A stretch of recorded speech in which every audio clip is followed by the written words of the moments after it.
Yeah, thank you so much, Honorable Speaker, for this opportunity so that I add my voice to this important debate on the second supplementary estimates. Honorable Speaker, I want to start by appreciating the work which has been done by the Liaison Committee in terms of processing these supplementary estimates. Honorable Speaker, I'm very happy that the Liaison Committee got a chance to do this processing, because in the past, when they have appeared, when the chairs have appeared before the committee, they have always complained that it's a committee which reduces their budgets. I'm sure now they will not be saying it's a committee which is reducing their budgets, because they have seen what it takes to process a budget.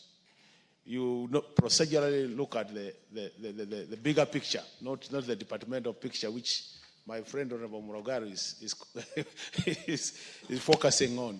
But I'm very happy that you have managed to go through this. But even as I say that, Honorable Speaker, I just want to make the following observations. If you look at Article 223 of the Constitution, is where the issues of supplementary estimates are anchored. And normally, there are two key areas which you consider when you are dealing with the supplementary budget.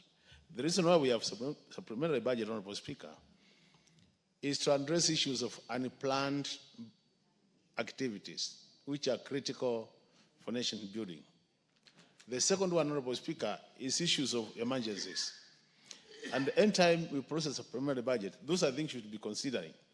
But over time, Honorable Speaker, there has been a problem with the way we have been processing our supplementary budget. And if you look at the past reports, and most of reports of the Budget and Appropriations Committee, you realize that these things have been captured many times.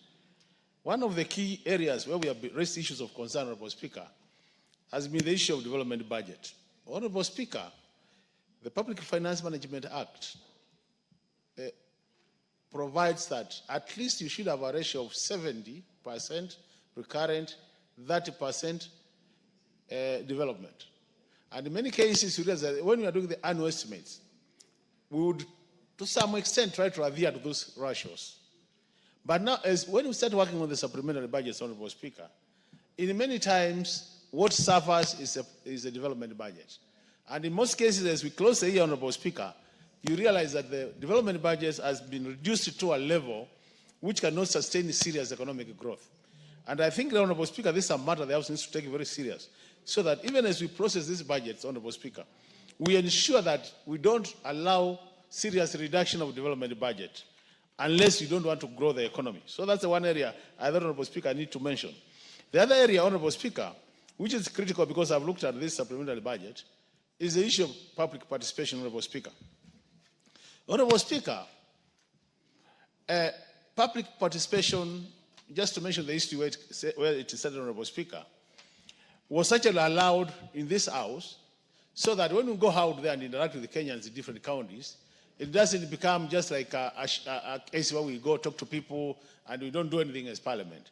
So as an assembly, we did agree that it's important the executive allows some resources so that when Parliament goes out for public participation, Parliament can be able to include some projects of public interest into the budget, which will not be captured by the executive. It's on the basis of that, Honorable Speaker, that we introduce the public participation resources. But over time, they have been abused. And I saw, Honorable Speaker, the debate yesterday about public participation. And I want to say, over time, Honorable Speaker, because I've sat in this committee for long, Honorable Speaker, we have made sure that every 5 years, a term of 5 years, none of the counties goes without being visited by the Budget Committee. And initially, the allocation has been always 100 million for each county. So I want to challenge my colleagues to say which county has never been visited within 5 years so that they get their public participation money. But of late, Honorable Speaker, there is a tendency whereby even after putting the money for public participation, we end up removing the same resources during supplementary estimates. And I think really the House, Honorable Speaker, should be able to defend the position that money which has been allocated for public participation by this House should never be reduced during supplementary estimates. Honorable Speaker, the other bit relating to that is a situation whereby I think out there, because they know we have some amount, like now, if you look at the BPS, you have allowed about 3 billion for public participation. So, Honorable Speaker, you will not be able to understand. Come the annual estimates and you find we have 10 billion for public participation. You ask yourself, where does it come? And Honorable Speaker, I don't want to go into details, but if that is required, because I've been in this committee for long, I can provide those details, Honorable Speaker. So we're just saying as a House, we must protect the money for public participation so that we achieve our goal as a parliament, so that we also seek to be doing something in budget making. The other issue, Honorable Speaker, is important, is the issue of misuse of the emergency bit, Honorable Speaker. And I like what the majority leader said, Honorable Speaker. We've seen many times when the Treasury goes out of their way to use Article 223 to fund activities which can never be categorized as emergency, Honorable Speaker. And I think as a House, we need to guard that position that when it comes to emergency matters, 223 should only be used purely for emergency matters. In that case, then we'll be able to manage the budget as it should be, Honorable Speaker. The third point, Honorable Speaker, which is critical, is the issue of the budget deficit. Honorable Speaker, I think now in this House, all the members know something called fiscal consolidation, Honorable Speaker, because this is a matter which has been discussed everywhere in this country. It's a matter which appears in all budget proposals. But Honorable Speaker, over time, we started very well. Like now, we are proposed in the coming year, we are going to have a budget deficit of 4.3% of the GDP. But I can tell you for sure, Honorable Speaker, by the time we close the year, you find we are around 6% or 5.something%, meaning that we are using the supplementary budgets to widen the budget deficit. And in reality, the more you do that, honorable members, the more you create room for more borrowing. And the other worrying thing, Honorable Speaker, is if you look at now our borrowing ratios, Honorable Speaker, we have moved from borrowing externally to borrowing domestically, Honorable Speaker. So you find, you look at the ratios, we are borrowing more domestically than externally. And what that does to our economy is that domestic borrowing, you pay higher interest rates, and you have a shorter repayment period. So the loans become very expensive.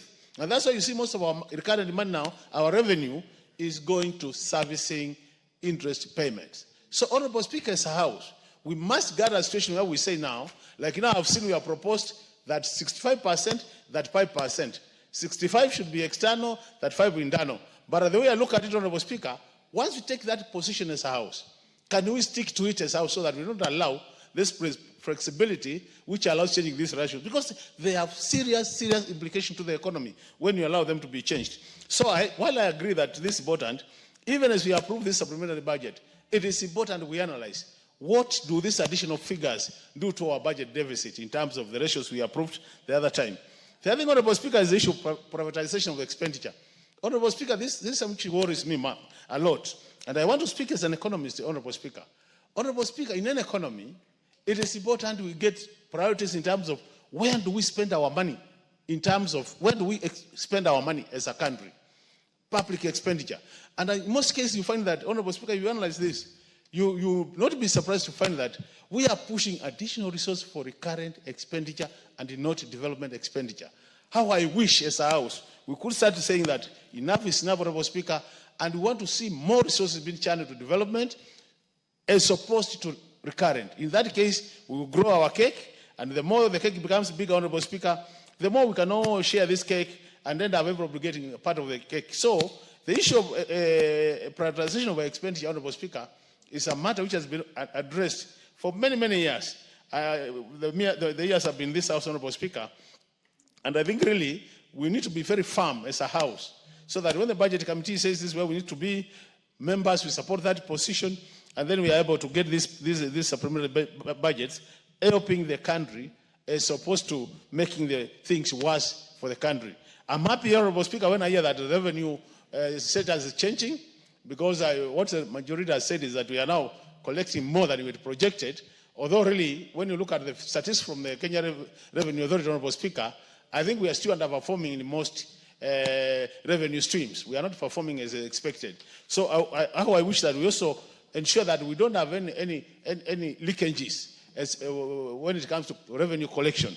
In that case, we'll be able to get more revenue, Honorable Speaker, and we'll be able to fund our activities. As I conclude, Honorable Speaker, I'm happy when I hear that we have put more priority, more focus on areas like SHA, education, because, Honorable Speaker, we are seeing our workers in this country. The health workers are complaining. University funding is a problem. SHA, we are having challenges in terms of financing, more so the critical area and the primary health care. It is important we put more resources in these social sectors because they form the foundation for proper economic development. With those many remarks, Honorable Speaker, I support. Innocent Mugabe.